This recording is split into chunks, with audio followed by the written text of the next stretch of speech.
and Kill! You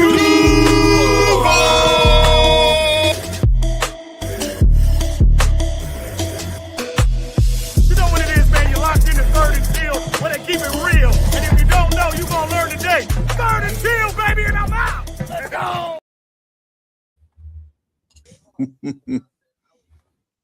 Third and Teal. Third and Teal, baby. I'm sure you guys have already immediately noticed. We're missing Mr. Producer Man.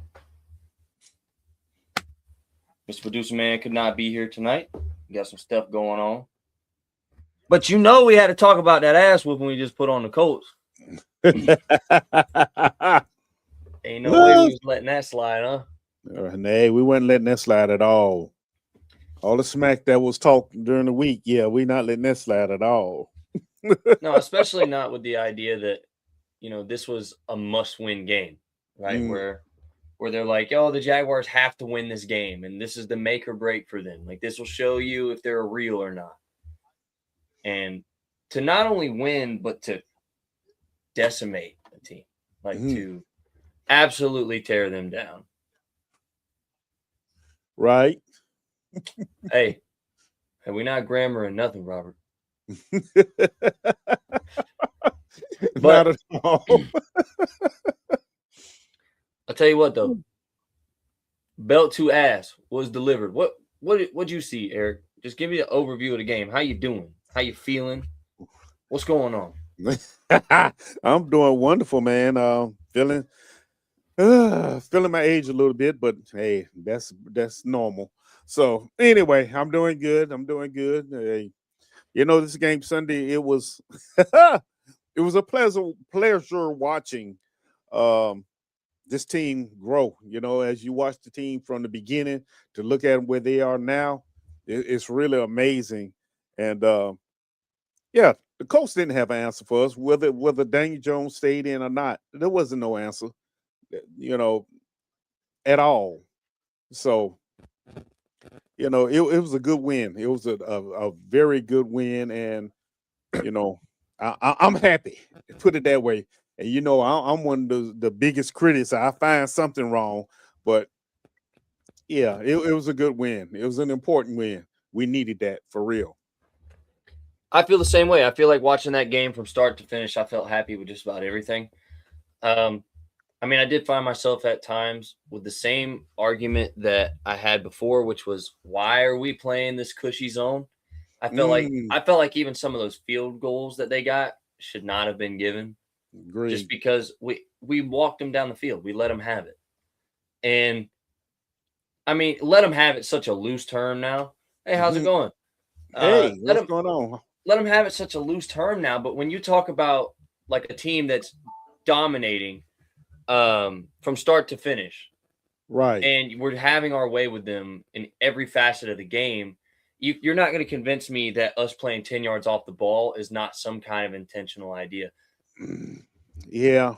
Well, you know, Campanelli, he likes that's the type of defense he likes for the corners to have their eyes in the back, you know, on the quarterback. But yeah, I'm with you on that. That soft zone that they play drives me bonkers, man. I mean, it drives me crazy. You know, especially when you start seeing them giving up little short passes. He's like, really? What are we doing here? You know, what are we doing? You know, let's get a little sticky. Let's get on these guys. You know, make it hard for the quarterback. When Leonard came in, that's exactly how to draw down the field. You know what I mean? That's exactly. I felt like they got help. Well, there was multiple times. Yeah. Well, we're not going to talk about the penalties right now. Yeah, that's for later on. I mean, yeah. First thing I want to say is, you know, like I've been on a couple podcasts recently. Like, I know you watch multiple podcasts because we're not self-centered guys, believe it or not. We know we're great, but we watch everybody else's stuff too. Okay. We're watching everything. And the general consensus did really seem to be that there were some people that were 50-50. They didn't think we were going to take it. There are some people that thought we could take it. But, you know, Eric, I'm starting to feel like that take that I keep bringing to the show week in and week out is starting to come to light and show itself as, you know, probably one of the better takes I've ever had, that this team doesn't have to be a playoff contender to get there. And this team doesn't have to be a Super Bowl contender to get to the Super Bowl. Like, you got to win games. That's all you got to do. And what I mean by that, like we've talked about, good teams find a way to win. This was a horrible weather day. I can tell you right now, like, it started raining somewhere around middle of the second quarter and it didn't stop. It rained the whole time. Right. And it was cold. I saw people flipping. I mean, this is a game where you expect, if we can't run the ball, we're going to lose because it's wet, right? Right. Right. Shy away from the pass game in the rain. Right. Dude, we opened it up. Like, oh, it's raining? All right, cool. Welcome to backyard ball. I'm going to toss this thing for 30. Like, every time. Yes. That was, that was a big surprise also, because I thought it was going to be a ground and pound type of a game myself. But Trevor came out, started hitting targets, receivers started catching, and hey, we went on. We did what we had to do. All I'm saying is, Trevor's that dude, man. That's I've been saying it. Like, I can say it till I'm out of oxygen, but he's him. He is, bro. Like, I mean, you see the inconsistencies here and there, and I understand that it's frustrating to see as a fan. Like, you're gonna see him make a throw, and you're like, what the hell was that? And then you'll see him come back and make like 3 throws that he made to BTJ throughout the whole game, where if they're like a centimeter off, it's deflected or it's not caught. Mm-hmm. And he's just dropping them in. Like, I mean, just perfect. Ding. And I found myself in those moments just like, this is the guy. This is what we're talking about. And this is a game that really felt like, for all the true Trevor believers, this was a game that we deserved. Yes. Because this guy came out and, like, from the first bell, he's hitting people in stride, dropping in with touch. I mean, it doesn't seem like he's slinging it too hard because he knows it's wet. We saw our first Jacoby Myers drop, but it was really wet. So, I mean, I'm not mad about that. Like, right. But all in all, the offense took care of business. Which will bring me to my first point that I got to ask you about. And I think you already know one of the positions I was watching today or Sunday. One of the positions I was watching. Okay, I'm listening. Do you think Cole Van Lanen did enough that he starts now? Man, interesting you asked that question, because I was going to ask you the same question. And the answer to that question is yes, he should stay right where he is right now, because Trevor has some beautiful pockets to throw out of this game. I mean, I agree. When you can go through a whole NFL game and don't get hit one time, you know what I mean? There's no other way to put it.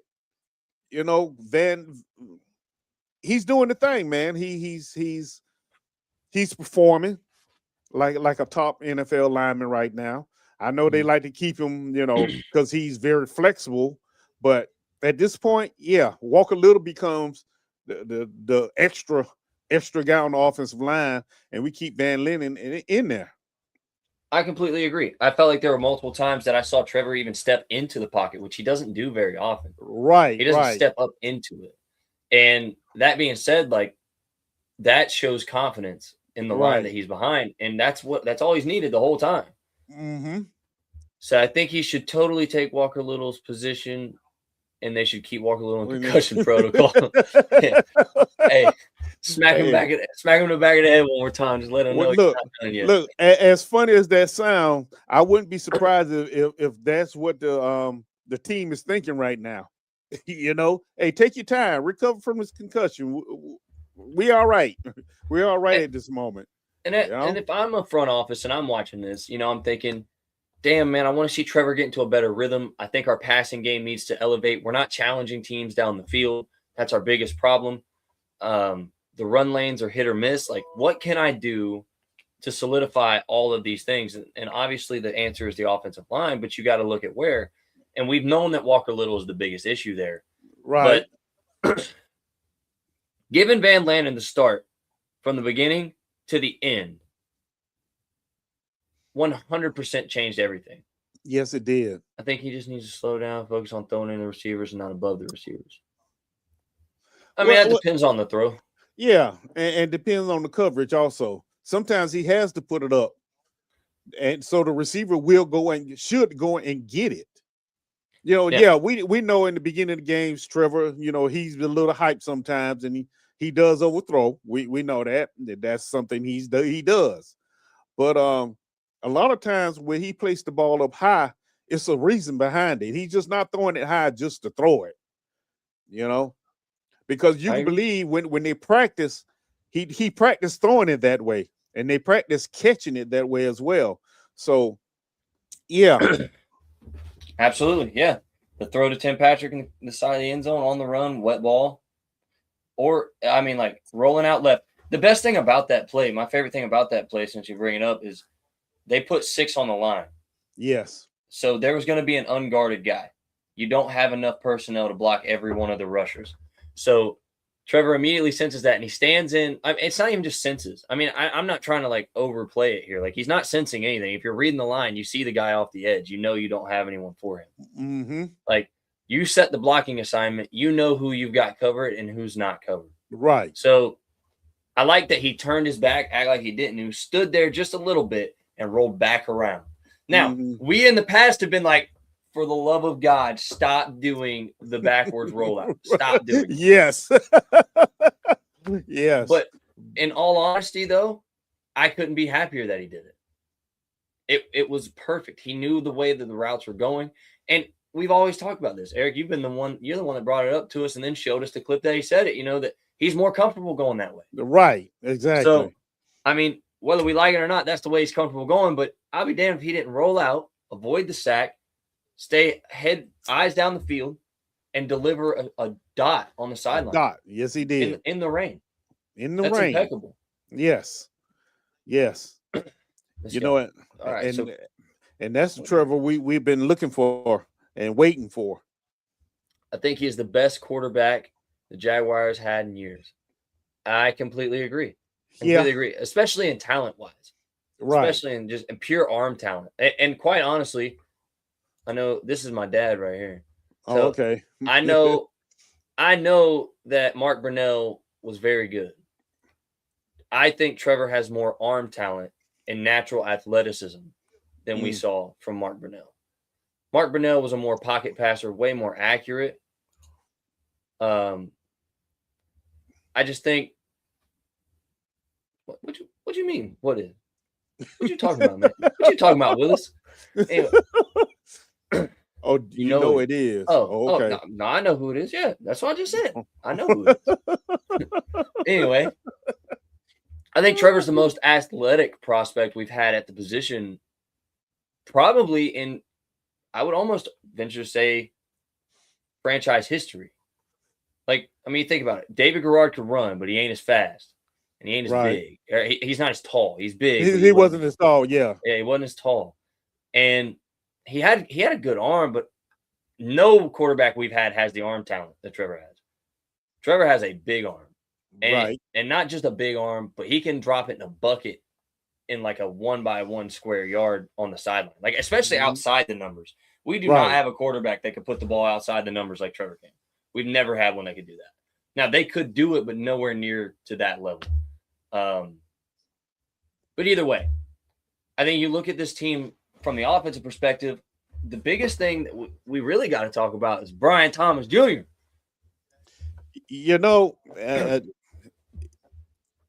Talk about Brian Thomas Jr. You cannot talk about him without the addition of Jacoby Myers, because he has made a big difference in our receiving core. I don't know what he's working with. He's working with them, during practice or what have you. But our receiving core has gotten a lot better, and I do believe Brian Thomas Jr. sitting on the sideline those previous games has helped him recover, number one, from whatever illnesses he had. But sometimes you need to sit back and just watch and learn by that way.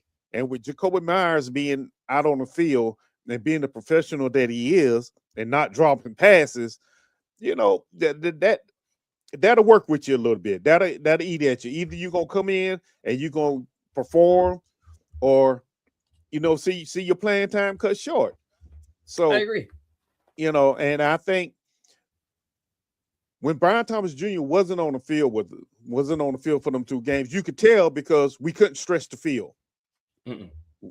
So teams brought their safeties down and covered everybody short.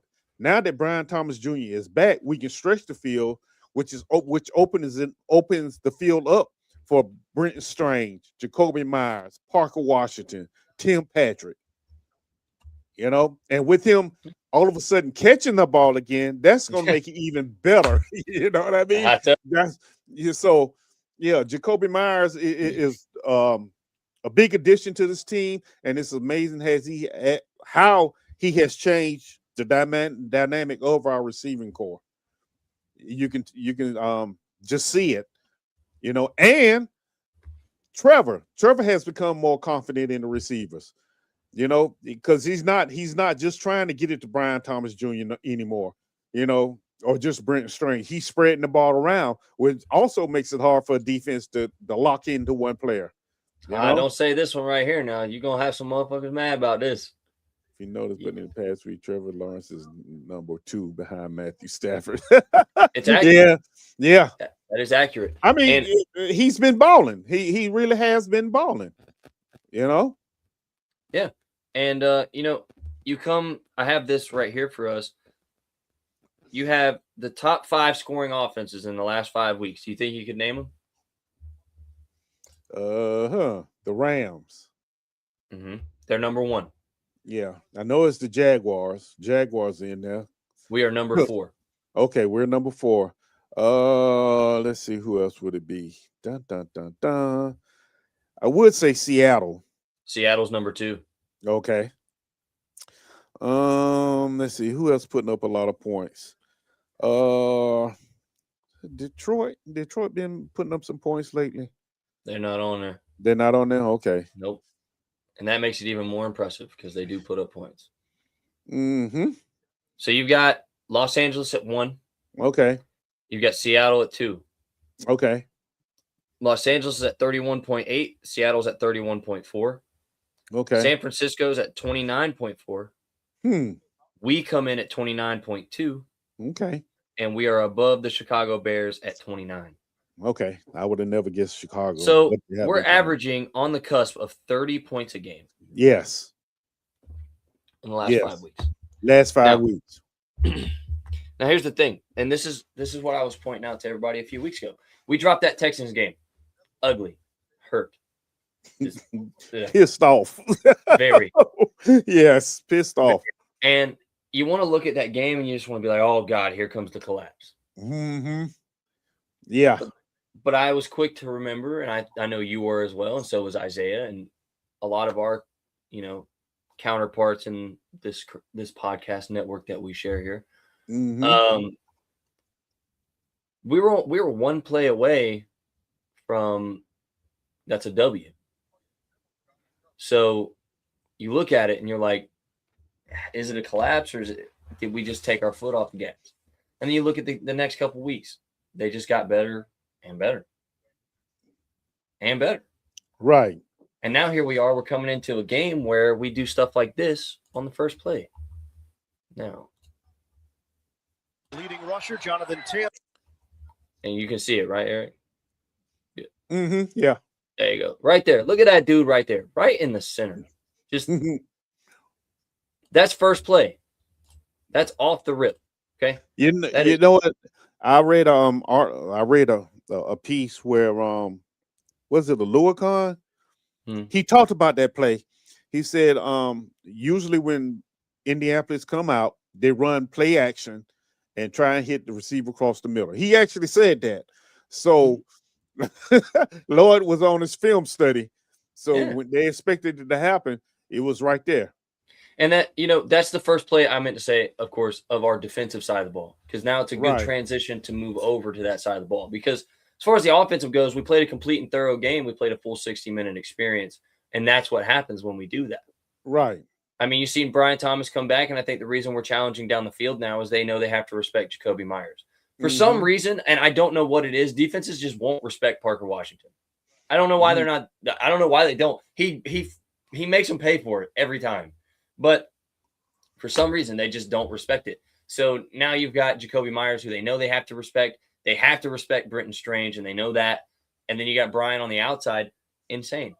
Right. And then, that also brings up a question, Eric, that I guess I should ask you now before we move on to our defensive side of the ball and segue into how great they played.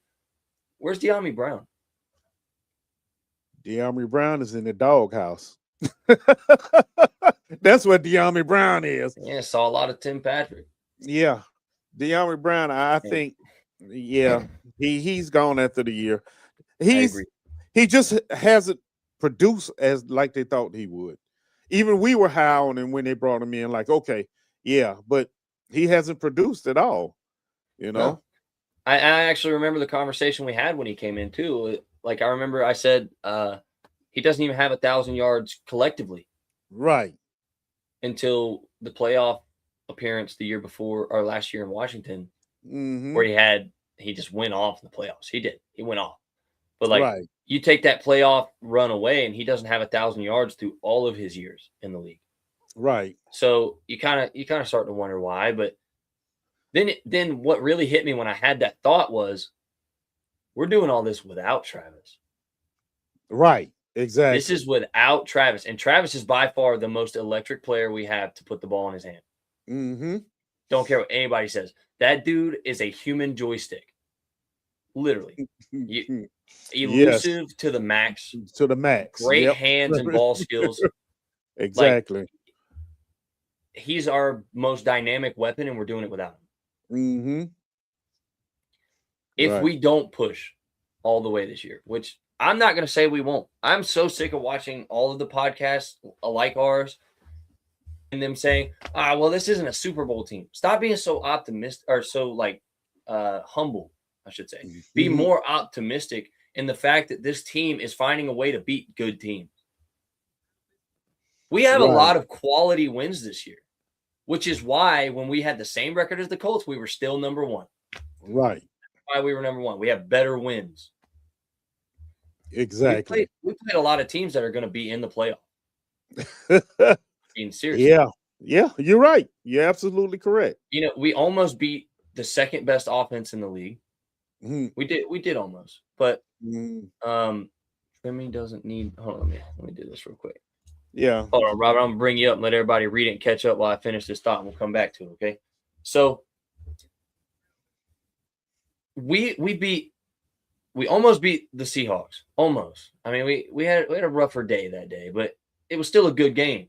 We got decimated by the Rams. That was bad. Yeah. But we beat the 49ers playoff team. Obviously. We beat the Chiefs that just came from the Super Bowl. Now, they don't look so good this year. They don't. I mean, but that, unfortunately, that just is what it is. Right. But we've had multiple games this year where people are like, "Oh, Jacksonville, you're not going to pull this one out." No way, Jacksonville's not pulling that off. Mm-hmm. They pull it off, and just keep stacking good wins. Keep stacking wins. They just keep stacking good ones. And there's a term that's used: learning how to win. And first year coaching staff, first year front office, team learning a new system, and you're gonna have to learn some things. Now, are they learning to win? Heck yeah. Look at the Vegas game. What was the other overtime game we had? Arizona. I can remember. I remember.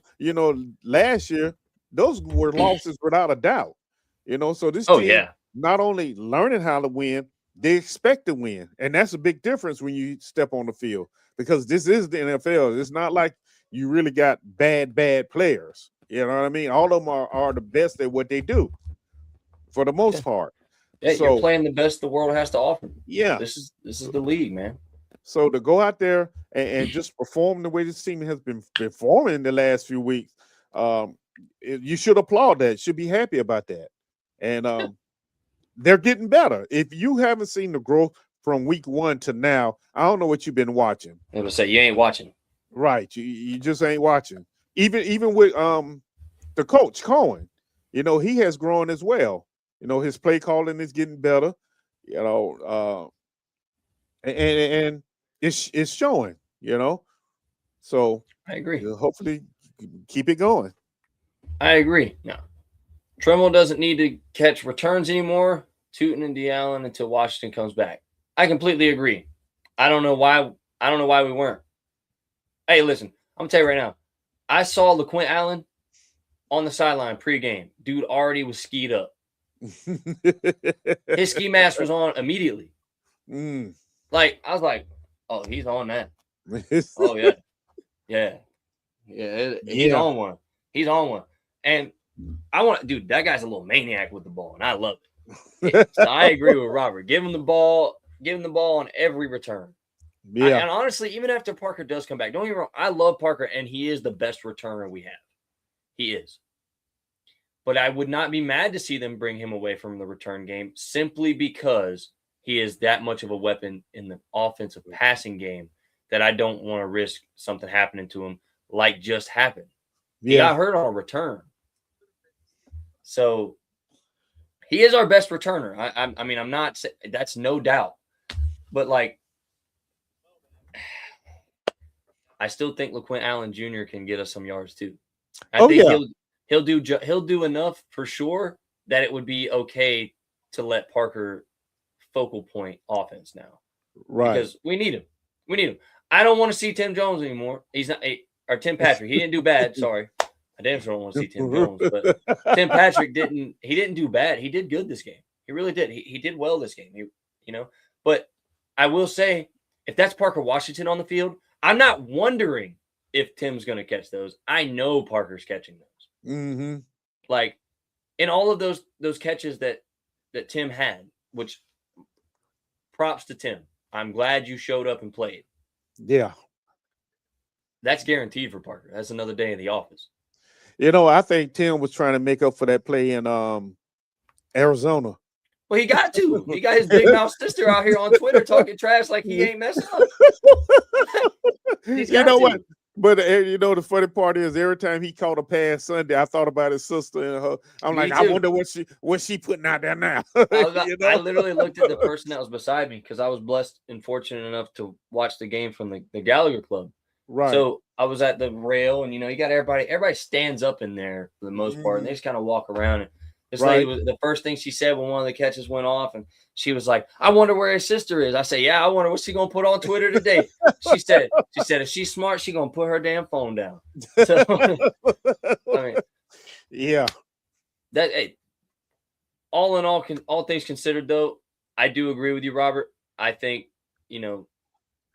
I'm worried about Tootin doing it because Tootin got hurt on one too. He came back in the game, but he did get hurt on one. He did get hurt on one. And I think you do have to be careful with that because he is your backup running back. Well, you definitely got to be careful with that now because we're still in the situation where we got to pay ETN this year. Right. And that may not go the way we want it to go. So, but that's something we can come back to in a little bit. Defense. Phenomenal. When you start out with a play like we just showed a minute ago, when you start out and you got Devin Lloyd jumping the ball immediately, taking the ball right back, and that turns into points off of turnovers. Amazing. They forced 4 turnovers? 3. They had 2 picks, and I thought they had 2 fumbles. No, it was 2 picks and a fumble. Okay, so 3. Okay. Yeah. 3. Well, you create 3 turnovers in the biggest game of the year. Yeah. Yeah. Mm-hmm. We like that. Uh-huh. And the hits, they were playing with tenacity. Those boys were fired up. Like, so they came on the field, and the first thing I said was, like, I actually have a small clip from the play that Devin Lloyd picked it off. Mm-hmm. Because I told my buddy that was with me, I was like, dude, they're bouncing. Right. Like, these dudes are ready to play. And it don't matter who's in front of them. They're coming. Right. And bam, right out the rip. And they carried that energy till the end of the game. Yes. They did. They really did. And that's what I was excited to see. Tootin also led with his head low, dangerous. No, you're absolutely right. He did. I'm not saying he didn't get hurt by his own devices, but I mean, you think about it. If that's something that's in his brain to do, you could coach it out of him, and he may not do it 99% of the time, but there still will be every now and then he's going to do it. Yeah. And you just got to hope it doesn't hurt him, because when we get to that conversation a little bit, Robert, I will bring this comment back up and we can talk about it. But that's dangerous. Yeah. You're playing with fire on that. Just like how we were talking about playing with fire with Parker. You know what I mean? Like we're trusting Tim Patrick right now. And he did play really well this game, but you're playing with fire by putting him out there on every return because he should be focal pointing offense. We need him, especially with Travis gone. We need him. Yo, what's up, buddy? Good to see you. Duval TV. Good to see you. Duval. But anyway, defensively though, I felt like the corners were sticky when the routes came to him. Yeah, we know we did already kind of touch on the soft zone. We know he started backing off, and clearly we called the dogs off. Yes, I mean we did. Yeah. But you know what though? I agree with it.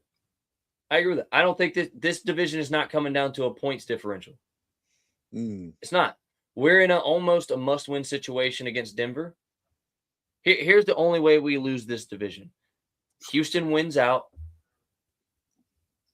and we lose to Denver. Now, we can lose to the Jets, but as long as we beat Denver, we're good. We'll still win the division.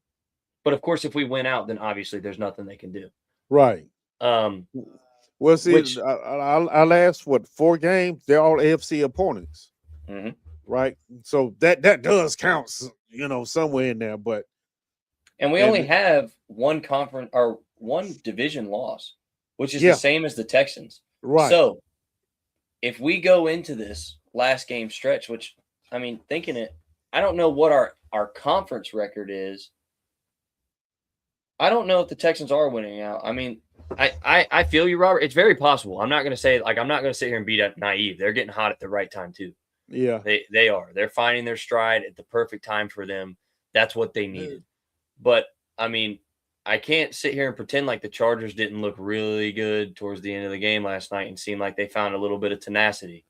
And if they can hold, look, it takes a good team to take the Super Bowl champions to overtime and pull it out. I don't care that their offense in Philly looks off this year. It does, but they are the Super Bowl champions, and there's a really good chance that they go back again. I mean, it's still really good. Don't get me wrong. The Rams and the Rams and the Seahawks are juggernauts right now, but you can never underestimate Philadelphia in the build that they have currently.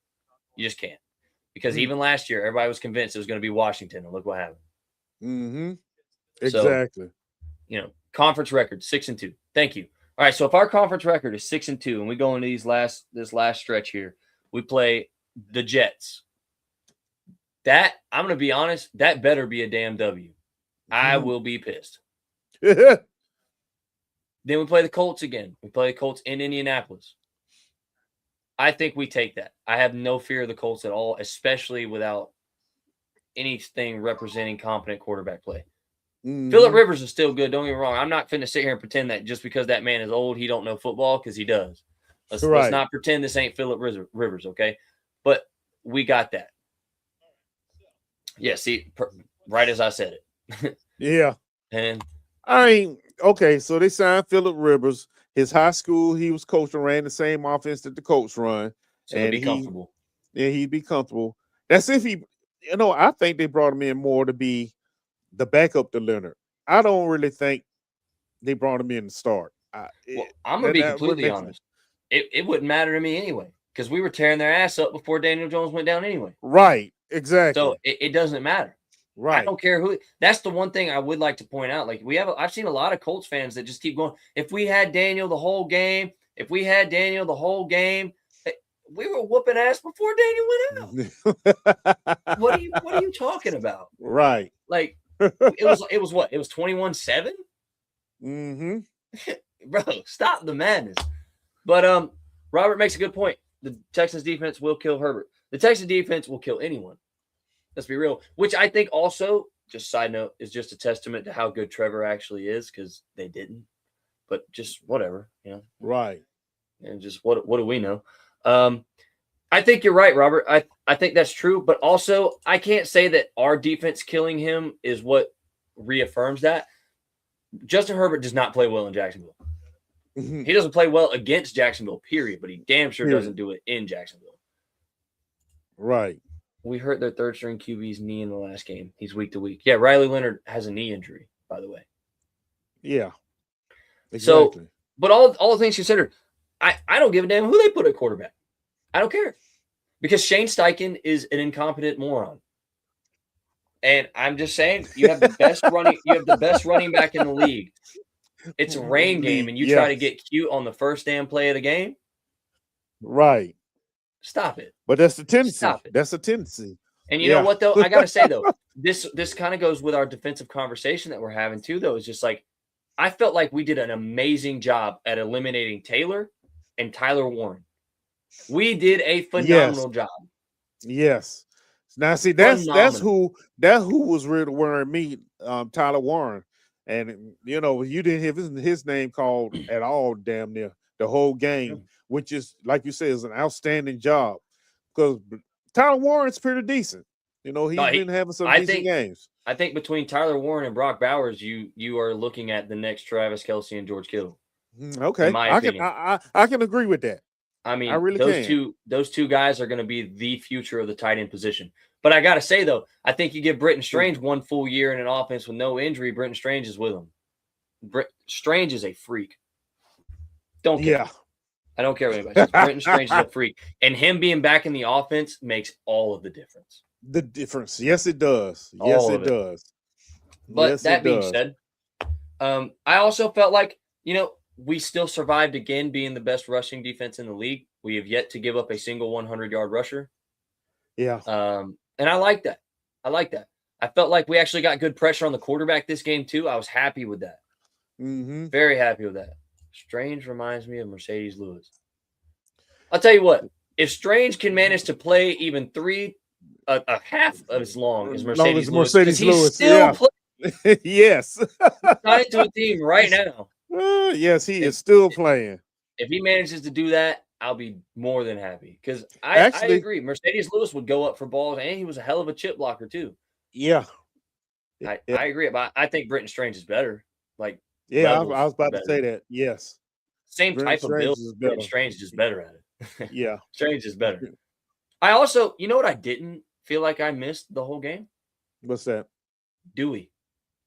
So I guess it's time for me to kind of eat it a little bit because I've been preaching the whole time. Hey, y'all gonna realize if Dewey goes down, we're gonna miss him. And I gotta be honest. Well, you know, that goes back to what I was speaking about earlier. That just shows the growth of the team. Because earlier in the season, if he was out, we would have noticed. But Eric Murray was back. And even Antonio Johnson, and, you know, we give Antonio Johnson hell on this show. You know, he's been playing. And Lane too, because Lane was out there as well. So I agree. It's showing the growth of this team and the depth that is there when needed. Right. You know, I completely agree. I felt like Antonio Johnson did everything I'd want to see him do. And Rawan Lane, when given opportunities, I felt like he was a missile to the ball. And he was sticky in coverage. I was more than pleased. More than pleased. And then you look at the edge rushers. Josh Allen did what I was talking about Josh Allen had to do. Right. And this right here, this summarizes it. Right. Everybody that has to step up is doing their job. Good job. You're absolutely right. That right there. And this actually, I think this is a little bit, I don't think you can overstate this comment, actually, because you can't. When I say things like, because you hear even Isaiah when we have guests on the show, or you saw us go on Travis Holmes podcast, and you know when they say things and they're like, "Do you think that the Jaguars are a playoff team?" And are you willing to say that the Jaguars are good? Well, define good, and define a playoff team other than the obvious that they made it in, because clearly that's not what you're talking about. Playoff teams are who you expect to make a push in the playoffs, not just make it there and be first-round exits. First-round exits are not who you consider playoff contenders, right? Right. Okay. And to be something more than a first-round exit, what do you have to do? You have to win the games that you're supposed to win. Right. And your depth has to do their job when asked to do so. we have done all of those things. And Exactly. and as each week passes, we do them a little bit more dominantly than the week before. Right. So that being said, this comment right here to me is, I think, literally just the epicenter of everything we've got going on right now. Mm-hmm. You know, I'm This. gonna eat my words right now, because after the Texans game, I was running the main one. This is not a playoff team at all, you know. But the last 4 weeks have shown me, okay, yeah, they are, you know. Mhm. But once again, that comes with the growth and learning how to win and learning how to do their job and not trying to do more than what they're supposed to. And you see what Cyclops said right here, right? This, because you mentioned that Texans game. Right. It's funny that this comment is the truth. It is. I believe this. Right. I believe the Jags and the Texans are the two best teams in the AFC. I think the Broncos haven't really played any real competition, and when they did, they barely made it. But I can't hate on that, because that's winners win. Winners win. Okay? So we might not eclipse the Broncos. The Patriots have played no one. They are in the same boat as I thought that the Colts were in weeks ago, and look at where the Colts are at now. The Colts hit a stiffness in their schedule, and I'll be damned if they didn't completely fall apart. And it does nothing but get worse for them. Yes. Okay. So you saw what Liam Cohen said after that Texans game, and in the recent press interview, where he said we needed that game. As much as it sucks to take a loss, we needed that game. Right. Right. And Jags and Texans being the two best teams in the AFC, I completely agree. But you know what makes me feel so good about that? The Texans don't have an offense, and we do. Thank you. We both got a defense. They're the best passing defense. We're the best rushing defense in the league. We both got defense. Right. Exactly. So, hey, they don't need it. Let me bring this up. Let me bring this up. Bring the one up before that. Bring the one before that. Yeah, it's called humbling, and that is what we needed. Exactly. You were exactly right. This, you couldn't be more right. And welcome back in, bro. Good to see you. Now let's talk about this. Let's talk about this objectively, okay? Let's talk about this objectively. You need us. You need help to win the division. Do you understand that? You cannot, even if you win out, if we also win out, you will not win the division. Do you understand that? No, he doesn't. You cannot win the division on your own. We have a better offense. No, you don't. No, you don't. Your offense does absolutely nothing. What are you talking about? You just have the best defense in the league. Overall, you have the best defense in the league. I will give you that 10 out of 10 times.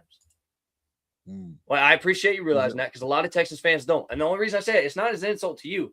It's just, you got to understand, like, when it comes to Jags and Texans fans talking about things, you gotta set the floor for how delusional the fan is you're talking to. And I'm being completely honest, because the Texans were in a bad spot to start the year. Their defense heated back up and started going back on, and it goes crazy. Right. Hey, you're right. We did split games. We split games, but you know the game we won. We won the game when you had your better offense on the field. But we do have a game on you. You're absolutely right. We do have a game on you. And here's the thing. Oh, we're gonna sweep the Titans too, big dog. If you didn't see the belt the ass we just put on them a couple weeks ago, hey, and I'm glad the Texans did too. To be honest, I love to see teams take care of games that they got to take care of. Right. You know what? Because I love football. I'm a Jaguars fan first, but I'm also a football fan. Right. So I don't like seeing teams that you looking at it, you're like, damn, yeah, y'all should take this one. This one should be a pretty easy win for you. And you go out there and you just see a struggle fest the whole time. That's terrible. Don't nobody want to watch that. And, to be honest with you, the Jags and the Texans are in a very similar position with that too, because we both have another game with the Colts. Yep. So, of course, you think this. You're going to think this. Yeah. You're supposed to think this. And quite honestly, if you want to be honest with you, oh Lord. Listen, here's the thing. If you want to be honest with you, look at receivers. We definitely have a better receiving core now. Like, you have one elite receiver. Nico Collins. Yeah, you have Nico Collins. Your two receivers have shown. Your two rookies have shown flashes. You've got a potential to have a really good one, but you don't have a really good one yet. You don't. Stop it. Stop it. Tank Dell being gone. Tank Dell was your next one, and then now that's sad. That is sad because he is amazing. Tank Dell is amazing, and Higgins has got a lot of potential, but he's not there yet. He's not there yet. Right. But yeah, Higgins is very similar to Nico. I completely agree. Well, DeAndre Hopkins was their best, but we're talking about right now. No, Andre Johnson was the best. Yeah, we could go around and around about that for sure. Your slot receiver, but see, the thing is, your slot receiver is good. We got Jacoby Myers, one of the best hands in football over the last 3 years.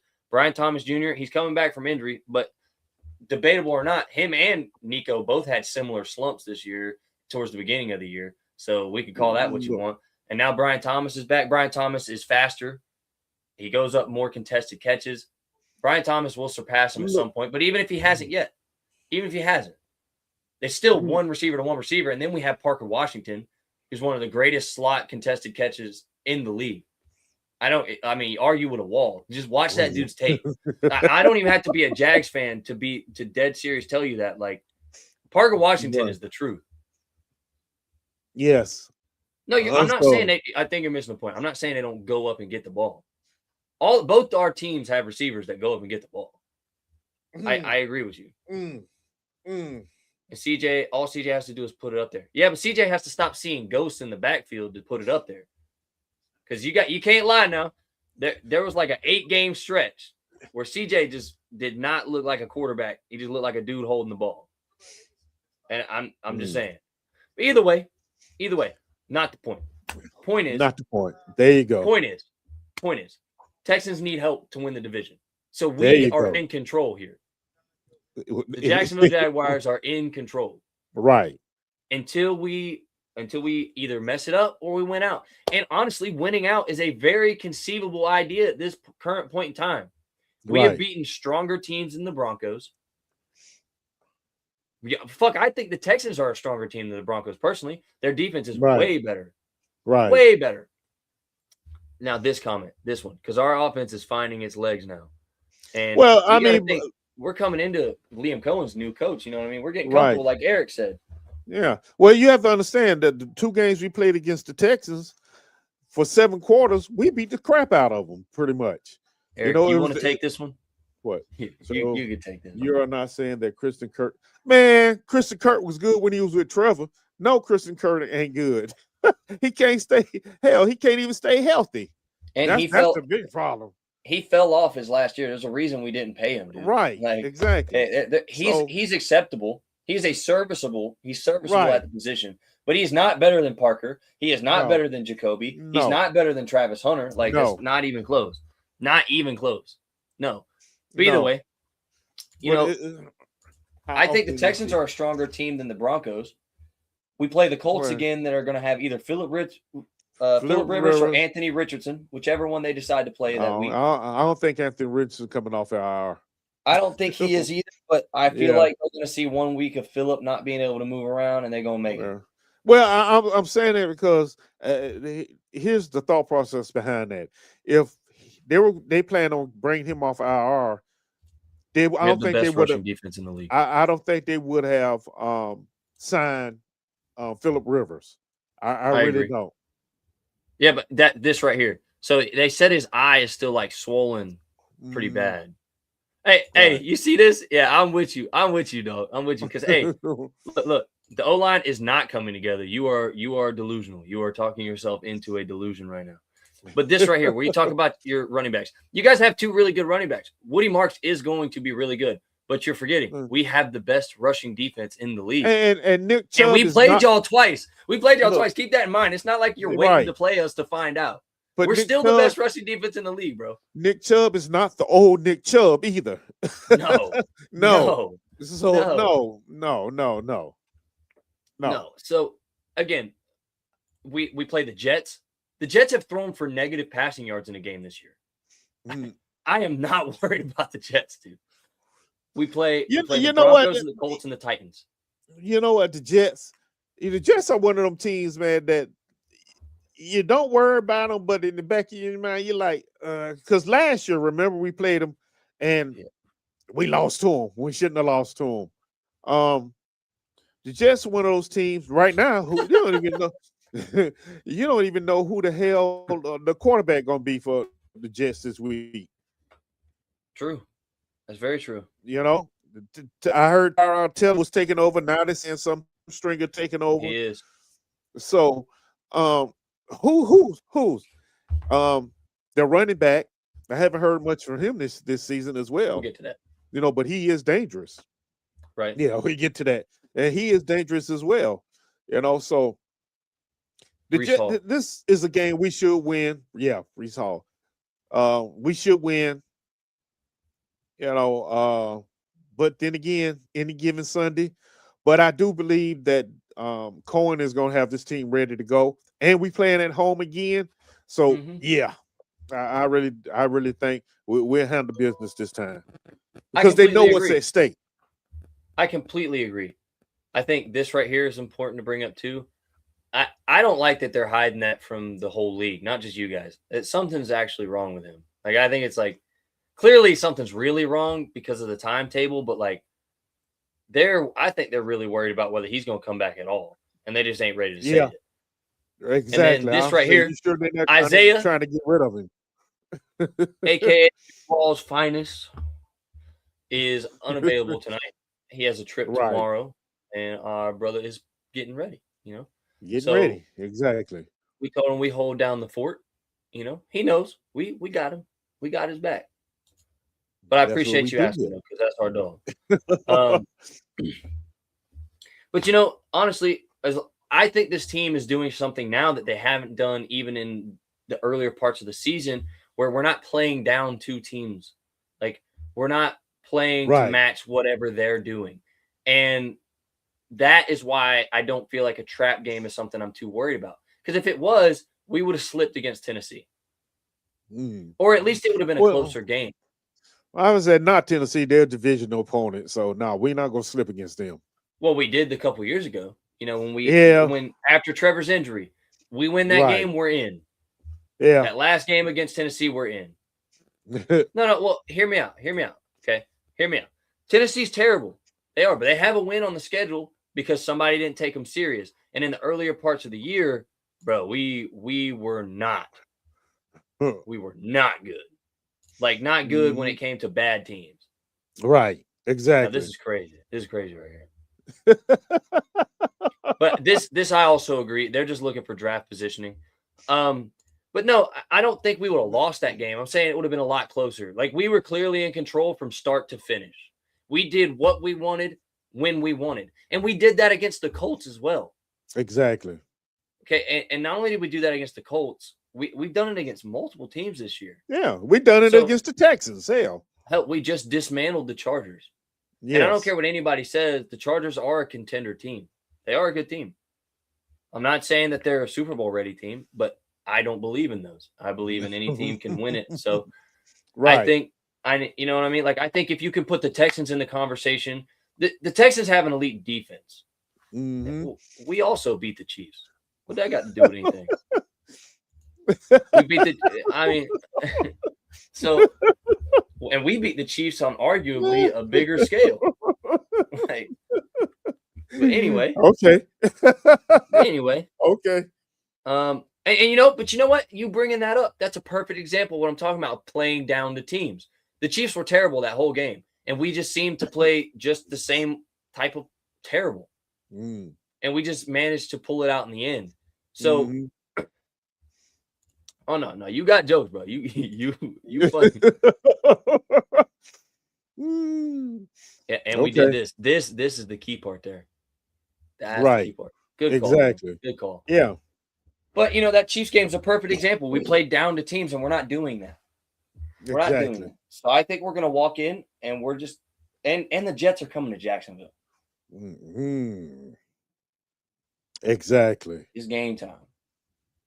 Yeah, it's game time. It's game time. And quite honestly, I hope that Liam's not the coach that wants us to pull starters for the last game of the season. I don't think he is. I don't think he is either. I want us to win out. I would love to see us win out. Yeah. That's 13 that's one 4. reason why. Yeah, that's one reason why I don't think he's going to do it. Um, and number two, the continuity. Sometimes I that agree. ruins the continuity of a team when you do that. So Yeah. I don't think he's going to do it. They're going to play, Well, let and me there's ask you too much something. at stake. And it's too much at stake. I agree. You can't afford to slip up. Right. But let me ask you something. Also, fuck yeah, we fuck with that belt to ass. Anyway, right. obviously you asked the question last week, and it was a great question. Was if we lost out from here on, which at this Mm, point would put us at 9-8, a winning right. season. A winning season. You obviously consider that a success. Where do you put Liam Cohen in the Coach of the Year conversation? Hmm. Because I think that's something that has to be talked about. Yeah. Let's see. Looking at the other coaches, new coaches, Mike Variable in New England. But does he count though? In See, my opinion, and that's my argument too. Does he really count? I mean, yeah, he because just this is not Braves' first go around, big right, dog. exactly. So, you know, I think Liam Cole actually should be the coach of the year right now. I I think mean, it's him or Ben Johnson. well, yeah. And you know what though? I'm so happy to know that our coach is in the conversation too, because I know we were all upset when we didn't get Ben. Right. Well, yeah. We were. Yeah. We were. Yeah. We thought it was a clear, concise decision: Ben Johnson or bust. Yeah, that is true. And the fact that we didn't, we were all like, like it's not like we don't dislike Liam, but like, how's this gonna go? Like, is it gonna be the same? Like, are we gonna get this, offensive guru? And so far, we have. Right. We have. Right. So, Has there been growing pains? Of course. But it's getting better, and it's beginning to put a top product out on the field, which is always a good thing. Always a good thing. But back to your question, yes, I consider the season a big success. Whether we lose out or not, it has been a success. You've seen the growth. You've seen a picture of the future, what this team can be and probably will be. Yes. And to talk about it, we only won 4 games last year. We had 9 already with and 4 that's how many games left. losses we have. Yeah, with 4 games left. So, yes, it definitely has been a success. Yeah, I I know agree. Travis Hunter got hurt and we traded our first round pick for him and blah, blah, blah, blah, blah, blah, blah. It's I don't even NFL care. football. I don't even It care. happens. I don't care. It's That's not like just our first round pick's going to be that great next year now, anyway. that means exactly. And that means just Travis is going to be a lot better next year because he gets to sit and watch also and study film and get some more coaching done, while rehabbing and what have you. So, yeah, it's all looking good right now. It really is. So, All right. yeah. So, that in mind, this to me, and you tell me how you feel about it, like this to me feels like 2017. Damn. I was thinking that. Yes. It This feels really like does. 2017 because Right. we're coming down the stretch. We're still not getting any respect, and that's fine. I love the way Liam and them responded to that, and we can get into that in just a minute. But we're still not getting any respect. We're not really getting the recognition. Here and there we are. We're on the power rankings, but you can't ignore us. Right. You can't ignore us right now. We're a division leader. We're the number 3 seed in the current playoff bracket. You have no choice. But I remember that year, like we weren't even in as good a position as we are right now. And even that year, though, it was like I remember playing these big games. I'm like, God, I just hope the Jags don't do the Jags thing. Like, right. please, just pull this out. Like when we went into Pittsburgh, You're right. Like, damn, please don't do the Jag thing. Exactly. And we didn't. And you're like, damn, that's crazy. But it felt like it was like, eventually this is going to run out of steam, right? Mm-hmm. Now, Yes. I feel like we were robbed in that conference game, but that's another conversation for another time. But yes. This year, when we're winning these games, it's expected. Difference. That is the difference. That is the difference right there. You are now expecting this team to go out and win and dominate. You know what I mean? And dominate. What? And gets treated like, yeah. Yeah, well, we done had that conversation many a times on the show. So yeah. Um, but back to the team. Um, yes, you know what? And they should play the no respect card right now. Because even though we are where we are, a lot of teams and a lot of media are not paying us any attention still. Even if you look at the teams we beat this season, it's like, oh, okay, they got lucky or blah blah blah blah blah blah blah blah. But 9 wins are 9 wins in the NFL. I mean, hey, you I mean, overtime wins. Big playoff contenders, uh, and we just been going to that butt. So yeah, keep playing it. It becomes a mindset. Okay, no respect. We gonna show you how to respect us.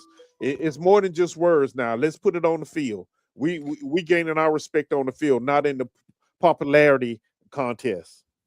I completely agree. I completely agree, and I think too. Like even when we talk about things like that, Mhm. I don't care if they respect it. I don't You just think got it you just does gonna have either. to got to see it whether you respect it or not, because you gonna see it Right. and you gonna feel it. Right. And Exactly.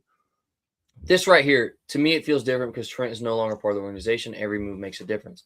I completely agree with that because that is the difference. Like this year feels like 2017 to me in the way of success itself. Right. Like I it know what you feels mean like when you we said have a that. chance to do something, Right. but it feels different in the sense of like we were just saying, like it's expected. We're And stepping on the field and we expect to win. yeah, and I think the players respect the front office now also, I especially completely agree. with Tony Picelli, EVP. Yeah, Mhm. it's a different atmosphere. You can actually feel it when you watch the team play. You Mhm. know, the big word cultural. Okay, so it's a big different culture now, and the players are buying have bought into it, and they're happy. Happy players play hard for you. I You agree. know, And then you yeah, got, like Cohen said, keep giving the disrespect because our players love to play pissed off. Clearly. They have come out since that Texans game and just put belt to ass on anything in the way. right, exactly. I mean, when you So, come out and you put a dismantling performance on like we did against the Chargers, you make a statement. You tell everybody like we are for real. we are for real. You come out, you have a rough game, you go to overtime, you still win it. You're still sending a statement. The statement is we'll win the ugly ones too. Then you go into Tennessee, you really put belt to ass. Like, hey, Mm. we were supposed to win this game, but we didn't just Right, win this game. We did what we wanted to. right. You leave that Tennessee game, come to Jacksonville, and everybody's like, "Oh, this Colts team is about to show y'all. This Colts team is for real. This Colts team at one time was 7-1. Got Hey, belt to ass. they got belt to ass." Exactly. And Yeah. my biggest thing is too is like, and I'll open this up to some of the people in the comments too, because we got a few people watching. Okay. For all the Trevor doubters and like maybe all the naysayers, what do you have? What do you have to say now? What do you have to say now? We're 2 weeks straight of multiple touchdowns, no turnovers, crazy passer rating, good IQ, and just hard football. What do you say now? Oh, they out there. Oh, they are Mhm. out there. Oh you no. know. Yeah. You know. They Ah, they out there. ah, Right. absolutely right. Absolutely right. And I'm watching Trevor roll through and make these impressive throws. He's stepping up in the pocket, running the ball for multiple yards. And the only thing I'm thinking in my head is you fucking tell him. And I found myself multiple times during the game. Uh-huh. Yeah, you know what's up, Michael. Yep. And I found Exactly. myself multiple times during the game just looking around. Where y'all at now? Where y'all at? Yep. What will you say now? What will you Exactly. say now? Because Right. Eric, and you've seen this, and you know this because you're right there with me. But you've seen me go on multiple podcasts. You've seen me be on our show multiple times, week in and week out. you've gone on podcasts the same way, and people come at you the same way, and they're like, "Oh, you've just got your teal glasses on. You're just defending him. Like you've got to see this." No. What I see is right. I watch this team every snap that they play. I watch every one of them. Right. I could tell you what the problems with the team are. And Trevor Lawrence is not a problem with the team. Nope. Hey, that's accurate. We love that. We love this. They can get as much of it as they want. Because I'll tell you what, especially after we put belt to ass on a team that was 7-1, holding the number 3 seed, and now they're out of the playoffs because we put belt to ass on them. I got time today. Right. What's up? We got time today. Exactly. What's good with you? And I'll tell you what, though, like, this year has been so deserved for the fans of Jacksonville, especially after last year, losing so many one-score games. Oh, it was painful. It was such a painful year last year. Go ahead. And you come into this year, and you got people like Eric that's seen it all. He's been here since the inception. Yep. He's seen every season. Every season. Every season. So you're in the unique position to tell us right now, Eric, where are we at right now that maybe even we weren't in 95 or 98 when this team was dominating? What do you see in this team that resembles maybe the tenacity that you saw from those teams? Or what do you think that we have now that could help us build the culture to create that once again? The physicality and the head coach. And the front office also. You know, back in 98, 99, when the team was kicking butt, and those were very physical teams, believe it or not. They were very physical. And once they stepped on the field, you didn't expect nothing but the best out of them. And that's what they gave you week in and week out. You know, Tom Coughlin was the coach, and he was a stickler, but they respected him and they played hard for him. And that's what you're seeing right now with Lee and Cohen. You know, the players are playing hard for him. So, I see more trusted players are coming together there, listening to each other. And like Eric said, the front office. Yeah, exactly. You know, when a player trusts the front office, they'll play hard. Believe it or not, they will play hard for the team.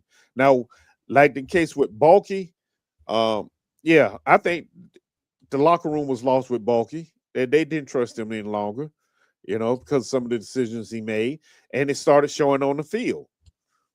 You know, so to say that is there's a lot of similarity, but I actually think this team that we're watching right now can actually be better than those teams, without a doubt. They can be better than the 2017 team, actually. You know, I feel like they are. Yeah. The 17 team. The 17 team. So, you know, consistency, of course, is going to have to be a little bit more consistent and get rid of some of the penalties. But as you saw in the Chargers game, when they put the penalties away and play, they can't be beat. They're unstoppable. You know, they are unstoppable. So I agree. Yeah. We know what you mean, Mike. I know you mean Jordan Lewis. And see that right there. You just pointing that out. I can remember in years past trade deadline, we didn't do shit that was like, what are we doing? We're doing exactly. Why? And to be completely honest with you, Jacoby Myers, like, don't get me wrong, love Jordan Lewis. He's had some great plays for us this year, but there will never be a better signing. And honestly, this may go down as one of the best free agency signings we've ever made. Actually, Jacoby Myers. Actually, it is. I mean, yes. I mean, Jacoby Myers came in, and I think Jacoby, what we had before Jacoby was hunger. We had hunger, and we had the tenacity, we had fire, but we just didn't have the consistency. The professionalism. Jacoby is a professionally consistent player. Right. You know how you get that. You know how you say sometimes you need that veteran in to show you how to be a professional, and that's exactly what Jacoby came in and did. You know, I agree. And this comment right here, I think this comment also couldn't be understated. Trevor's always shown when he can buy into a game plan, he can produce. The front office now has it to where the entire team has bought in, and it's showing. Yeah. I think that's there's nothing more spot on, because I think you've seen in years past where you got Trevor's throwing a lot of boneheaded picks, right? You're like, damn, man, like, what are you thinking? And I think all he's thinking is he knows he's the only one that's bought in. Like, maybe not literally that thought, but he knows he's the only one that's all in for this guy. Right. Because you got people even in the past 2 years where, like, you saw it. We let go of Caldwell. First thing he said was the problem's still in the building. So clearly not everyone was bought in. Right. Exactly. Okay? And if you got a quarterback that tells you, and I'm gonna be honest with you, I believe Trevor when he says he was bought into Doug Peterson and their scheme. I believe he's telling the truth, because he had some really good stretches. But you got players that are just not cutting it. Like me and Eric and Isaiah have talked about this until we're blue in the face. They're just not good enough. Right. Not like good enough. You got people Walker Little, Myers second best pick behind Calais Campbell. I don't know, and we'll get to that. Hold on to that thought, okay? I think when you're looking at like the buy-in standpoint, right? Everyone, like you said, is bought in, and you're seeing all three phases of the game are playing consistently good football. Mm-hmm. There's not one phase of the game now where you're in these, especially this past month, where you're like, damn, they really need to get it together. Like, damn, they're being carried right now. That's not happening. Right. And that's why even earlier when Texans buddy is like talking about Texans this and that, the Texans are being carried by their defense. Thank you. Our defense is showing up, but so is our offense, and so is special teams. So that being said, like, we're playing good football in all three phases. And if you can put a full 60-minute game of all three phases of consistency, you cannot be beat. Can't be beat. You're right. And now on to this. Myers second best pick behind Calais Campbell. I'm going to disagree, and here's why. Calais Campbell made a massive impact. You are 1,000% correct. I think Jacoby is going to be the reason this team goes to Super Bowl or playoff contention like status. Calais was just another great piece to a defense that was already insane. Right. That was a damn good defense. It really was. Like, it was star-studded. And don't get me wrong, not taking away from Calais. I love Calais. And I'm going to be completely honest with you, I'm pissed he's not a Jaguar right now. Yeah. I think Calais, when he came in, brought leadership. Leadership. And don't forget, that was Josh Hines Island. Calais mentored him. So he brought the leadership and professionalism, to that team. Because that was still a young team, believe it or not. It was a very young team. So that's where Calais' presence actually paid off.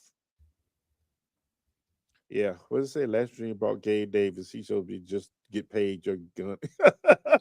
But this right here actually just ties into exactly what I was saying. Right. Our offense was kind of stuttering, right? Even without Calais, that defense would have been fine. Right. It wouldn't have had as many sacks. Calais was a monster for sure, but the defense would have been fine. Like, that was they had dogs at every position. This offense, we got dogs at receivers, but we needed that something else. It was missing something. Yes. Jacoby is what it was missing, that consistency.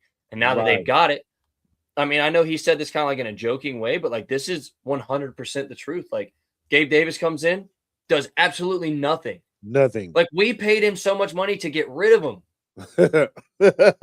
Right. He shows, and then you got Myers. Myers just comes in and is like, look, hey man, just put your hands out. Right. And you're there.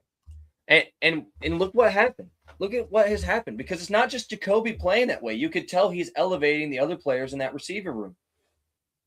And that's when you know you've got a truly great one. Right. They elevate others. Like, they don't even have to be a Hall of Famer themselves, but if they can elevate the players around them, those are the guys that you keep. Exactly. And it's showing on the field now. I completely agree. We're not coming in here. We said, man, will somebody catch the dang old ball? You know what I mean? Because the receivers are actually catching the ball now. And that didn't start until Jacoby came on board. Yeah.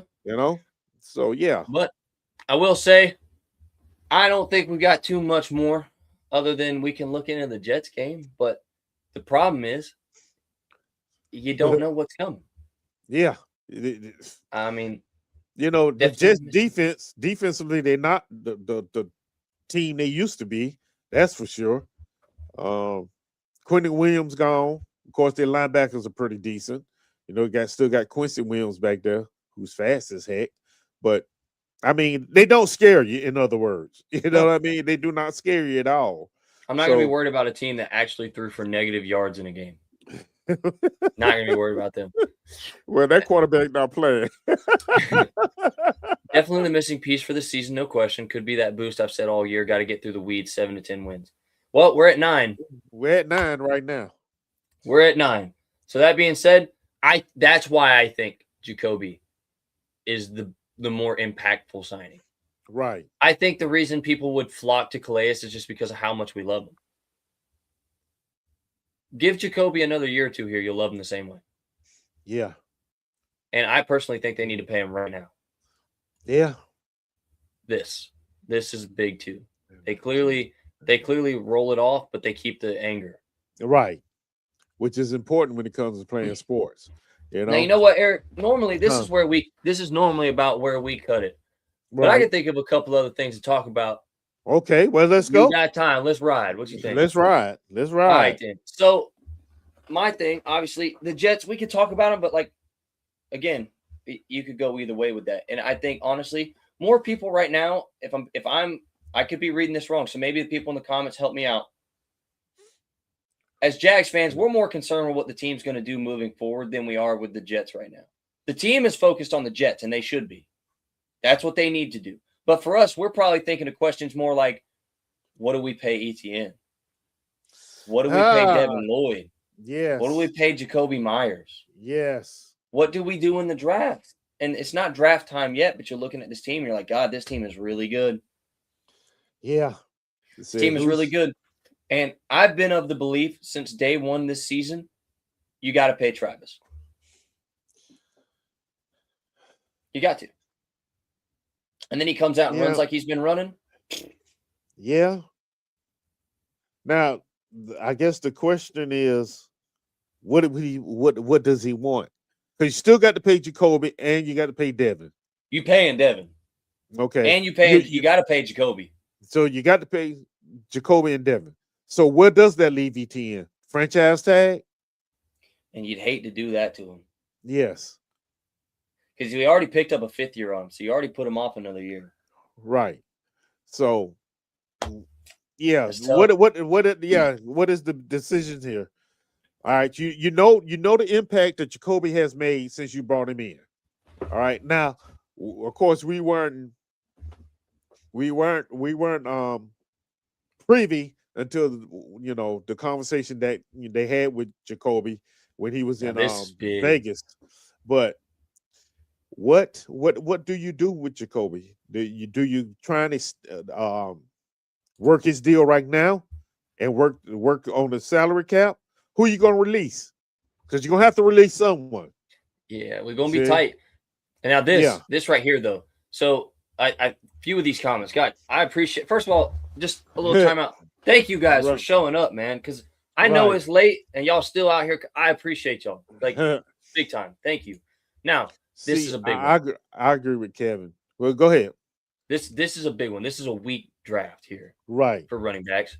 You coming to this? I do believe that they are of the belief hard work pays off and they're going to pay him. I believe they're going to pay him, and I like the 10 to 12 mil over 3. I like that, and hopefully he likes it too. Now, Trayvon too soon. Now, the only way, before we get to Trayvon, the only way ETN, I think Trevor is going to have a lot to do with whether ETN stays or not. Also, I really do. I think he's going to want him here. First of all, yeah. Pay who you can, restructure some things, go into the draft for depth at O-line. In my opinion, we got the right mix of young veterans and young players. Let me be completely clear: Trevor will restructure his deal. Yeah, if they asked him, 100%. I guarantee you, he will move some of it to signing bonus and 100% free up as much cap space as they can, because Trevor cares more about winning. You could tell by the way he talks. Right. You can tell by the way he talks. He just wants the team to win. He knows he's set for life. Okay, dude. Once you sign that contract, you're good, bro. You're good. So you think about it. I think this is just another example where we can't get too cute. Is there anything strong in this draft class? I just hear that bad QB class, bad halfback, bad wide receiver, bad tackle. I'm gonna be honest with you, Brandon. I've heard the same. I worry about the tackles because we need one. Yes, we need one. And I think we got to go get one. I didn't see Millam get any play time. So clearly something's not right with him. I don't know if it's just he's just not ready or what. He may not be ready. Even all defense. And that's a hard one to sell too, because we need a corner help, I think, just for depth. But even at safety, everybody's like, oh, you need safety. I think you bring Eric Murray back on a cheap deal. He's played plenty well enough. Right. How long did we sign him, actually? Did we sign him 1 year? I think it's 1 year. I might be tripping. Because I know we gave Jordan multiple years, so we're good there. Great linebacker class if Lloyd isn't paid. There's no way this should be a conversation, though. You know, like this guy is especially if he doesn't miss any time this year, he's Defensive Player of the Year candidate. He's gotten it written all over him. There's no way this should be a conversation. This guy should be they should be paying him now. In all honesty. Yeah. I think him and Jacoby, they should be paid right now. Either way, I wouldn't be surprised if that's in the works now as we speak. We just haven't heard about it. You know what I mean? They may be actually working on some deals right now, and just like Kevin said in the chat, I do foresee them restructuring some deals to clear up some money. I really do. If this is a 13-4 season and a shot at a Super Bowl, you have to cement the established and pay the ones who produce the most. And Devin is Defensive Player of the Year candidate and should be paid week 16. I couldn't agree more. Couldn't have said it better myself. I mean, 100% agree with you. And I think also just to add on to that, even if this isn't a Super Bowl year, you pay that man. We got a lot of mid-round draft picks. There's no telling what we do. I agree. And I think another thing, people are going to be quick to say, oh, safety. Rawan Lane and Caleb Ransall are going to be the future safeties. I'm telling you. Yes. Antonio Johnson's going to be right there with him. And I'm telling you, I am so excited for Caleb Ransall. It is not funny. So excited for that guy. And Rawan Lane has proven to be pretty damn solid too. And with Antonio Johnson having a resurgence in this scheme, oh yeah. And the other part is they're getting playing time. Yep. Which is even better. I agree. And I think that makes the world of difference. Yes. But you look into it, right? And you're looking in the future and I'm trying to look into the future right now because we've kind of already touched on the whole, like we can go 13-4, and I think we can do that easily. Now, does that mean we will? Who knows? But I think we could do that easily. This is where I would bundle like 4 of my draft picks to get a good tackle. I don't give a damn. Like, I would make something happen. Now, this I agree with. And that's why I say we need corner, but just depth. I don't think we need a new starting corner. I think you run Jordan, you run Travis, you run Jarian, and you're solid. You're good. Because Jarian's a dog, dude. Jarian's still him. I love Jarian. And Travis Hunter was locked down on defense. Lockdown. And then Jordan's he's a dog too. So I think if this says right, we got him for 3 years. Who? So Eric Murray. Oh, then we good. Hey, man, why are we not tweaking on him? Yeah. I don't know. Yeah. We got him so we got Eric for 3. How long did we sign Jordan? Doesn't say. With the speed of the defenses today, Texans, Broncos got to have the O-line. I completely agree. And I think that's where you saw Trevor, Trevor still played well in the Texans game. We're one bullshit hands to the face from dog shit ass Chuma Doga from still winning that game. Yes. Imagine we have a competent and that's why I'm saying, man, like this team, like people always say, oh, the Jags aren't a playoff team. The Jags aren't a Super Bowl contender. Let me tell you something. If that fucking Chiefs roster can go to the Super Bowl last year, this Jags roster can. Yeah, we got Jordan Lewis for 3 years also. Hell yeah. Hell yeah. So we're not in trouble with them. I love that. I love that. So now you just paid Jacoby Myers. Right. You're right. You're right. They are yapping and in denial. 100%. And I think that's what you see. That's what you see the most of when you talk about this Jags team. That's really what the most of it is. Right. And for me, like I watch this team and they step on the field and Trevor looks decisive. ETN looks confident. The receivers look strong. The offensive line looks competent. The defense is sticky, physical, fast. But see, that is the growth you see from the first game up until now. You know, and like we said before, that Houston game was a wake up call. You know, the fourth quarter of the Houston game was a wake up call.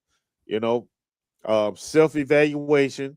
You know, let's see what we did well, what we don't do well, and make it happen. And since the team has come back from the bye, hey, they've been making it happen. We beat the Broncos. Some haven't been pretty, but you don't have to win pretty in the NFL. You just need to win. You just got to win. You just got to win. Yeah. You know, there's no popularity contest or what have you. Just get out there and win. That is the name of the game. Well, the fact that people, even our own fans, will count us out right now and will talk against us right now is crazy because this comment right here, we own the division and still mathematically have a shot at the 1 seed. Absolutely. Yes, we do. If I'm not mistaken, if we beat the Broncos, we have a stronger victory schedule than the Patriots do. They'll take the one off of their record. But I think if they lose they have what? How many losses? 2? 1? Who? They have 2. The Patriots, they have 2 losses. They have 2. Yeah, they got 2. They could easily drop 2. I think that Patriots team could easily win out, or they could easily drop 2, or they could lose out.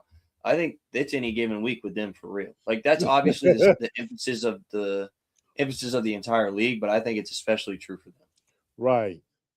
You know, yeah, exactly. But shout out to y'all, man. 15 still live viewers right now at 12:29 a.m. and 11:29 p.m. Eric time. Yep. Hell yeah. Hell yeah. That's Hell yeah. And make sure y'all like and subscribe, man. Make sure y'all send us out to all your friends, anybody that, you know, likes the Jaguars, anybody just likes football. Because we obviously talk about all the football. We talk about it all. Yes, so, we do. We talk about it all. I think as far as I'm concerned, that might be all I've got now. Yeah, I was trying to pull up the Patriots schedule, see who they have. Well, yeah, let's look it up. Oh, yeah. Duval till we die, baby. You know what time it is. Let's see. There's upcoming games. They got the Bills this Sunday. Loss. Then they got the Ravens. W. Then they got Jets. W. And then they have the Dolphins. W. So they could their last chance to really drop one is this Sunday. I guess they could lose to the Dolphins. The Dolphins have been kind of like weird the last few weeks. Like I don't know what they're doing. Exactly. You know, that's another one that's you know, you just don't know what team you're gonna get. Yeah, the Patriots 11-2. So yeah. Yeah. So yeah, the Dolphins are on a win streak. Exactly. Yeah, they're I guess they're a fun little team right now. I don't know.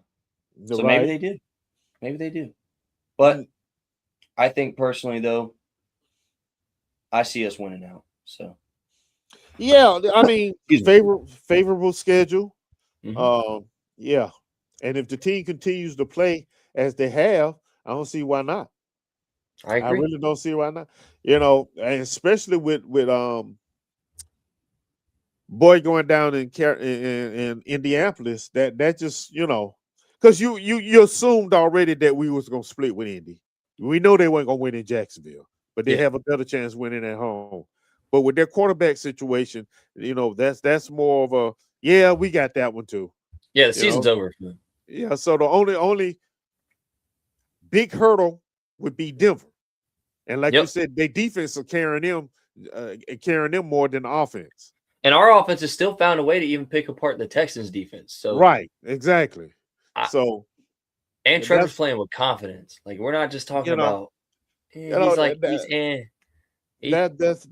what makes the when the season first started, we was like, yeah, that's a loss in Denver.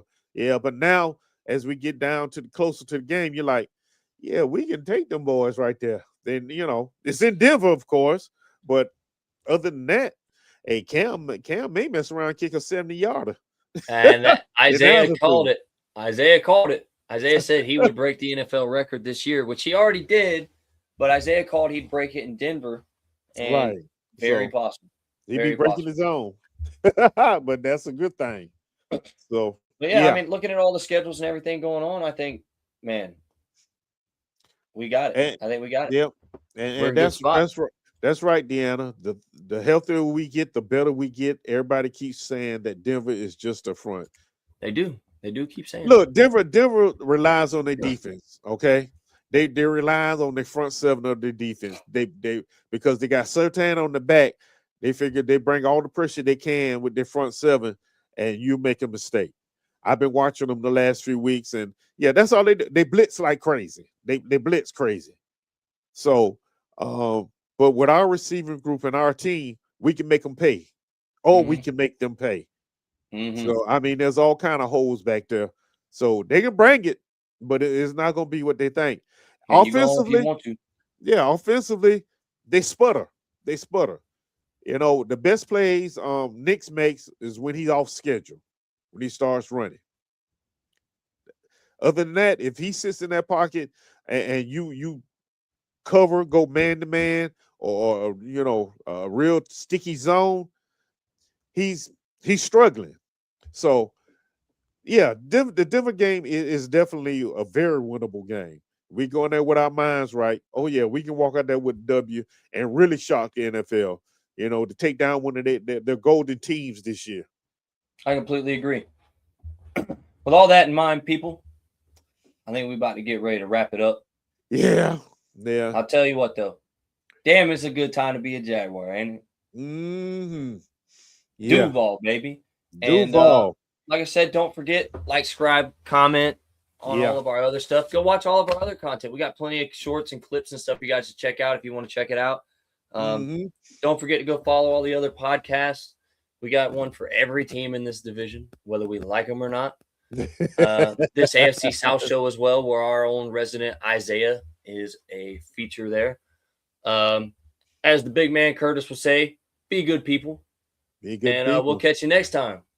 Peace. All right. Duval. Shout out Worm.